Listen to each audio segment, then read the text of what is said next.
Vous êtes encore en compagnie du service français de Radio Taïwan International. Bonjour à toutes et à tous, c'est François-Xavier Boulet pour vous présenter le décryptage de la rédaction consacré aujourd'hui au partage d'expériences de Corey Weatherholt, qui est un ancien militaire américain, aujourd'hui conseiller formateur et qui vient de participer au sommet gouvernemental Gov 2026 dans le volet du développement de la formation et de la transformation des drones à travers le prisme de l'expérience ukrainienne.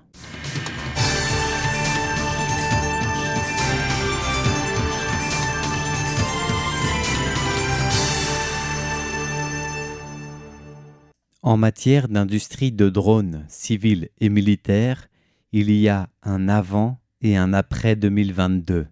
Date incontournable du conflit de l'invasion russe en Ukraine, laquelle a vu et voit toujours une utilisation massive entre guillemets des drones, alors qu'autrefois, ces drones étaient principalement associés à la surveillance ou à des opérations spécialisées. Ils deviennent aujourd'hui omniprésents du champ de bataille. Ils observent, identifient les cibles, transportent du matériel et peuvent même également mener des attaques.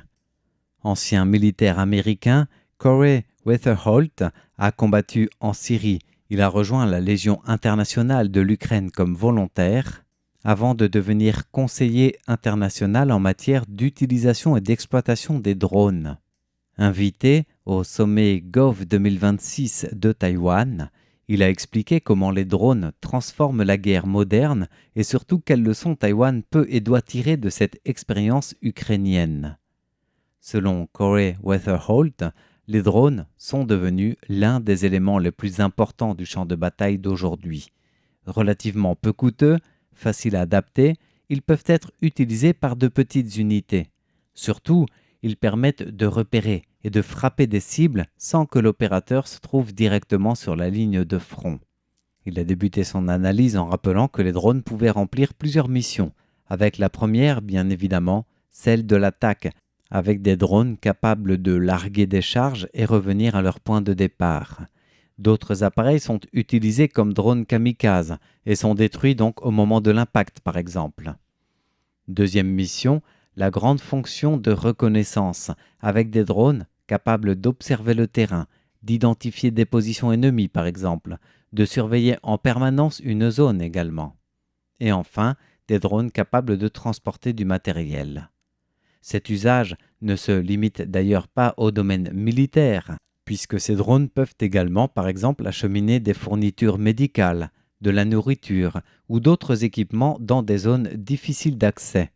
Une polyvalence qui explique en partie le succès du développement de l'industrie des drones. Mais attention, les drones ne sont toutefois pas invincibles. Ils sont soumis notamment à plusieurs contraintes.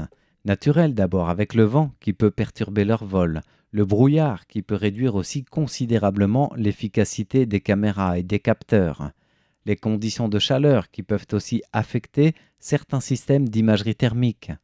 Sans oublier, outre ces conditions liées à la nature, que les drones peuvent rapidement devenir orphelins entre guillemets.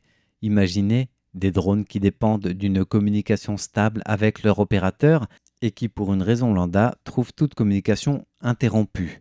Le brouillage, la perte de signal, autant de choses qui peuvent interrompre tout simplement leur mission ou leur évolution.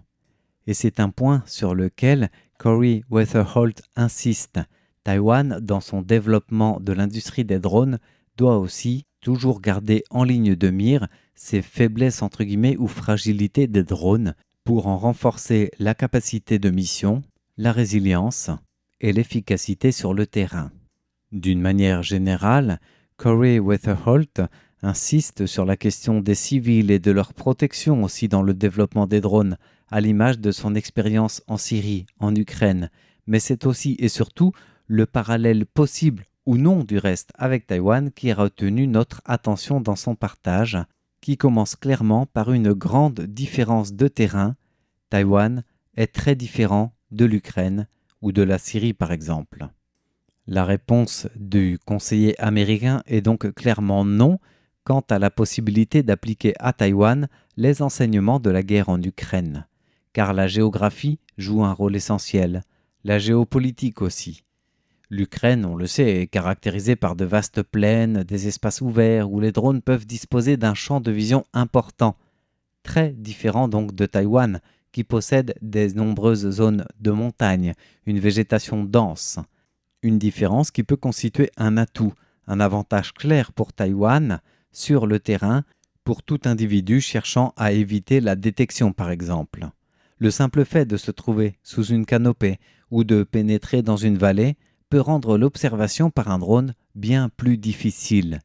Mais le relief de Taïwan représente aussi un problème pour les opérateurs de drones.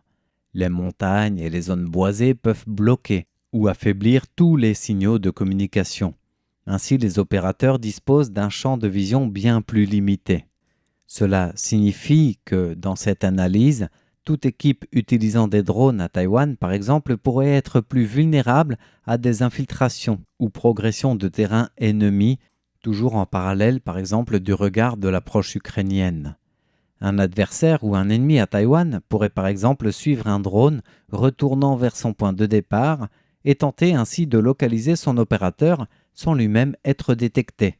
Une simulation déjà mise en place qui montre qu'il est recommandé pour Taïwan de protéger toutes les équipes de contrôle et de gestion des drones avec des dispositifs de sécurité à proximité.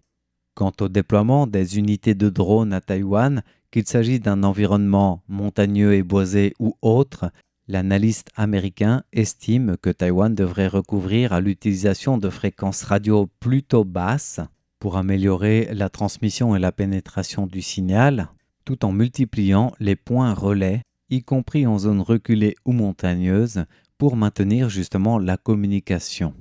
À noter qu'avec la généralisation de la fibre optique, le développement des drones reliés par cette fibre optique devrait aussi pouvoir jouir d'une meilleure communication sur tout le territoire, qu'il s'agisse de missions militaires ou civiles pour les drones, capables de transporter équipements ou autres logistiques, en plus des missions militaires ou d'observation.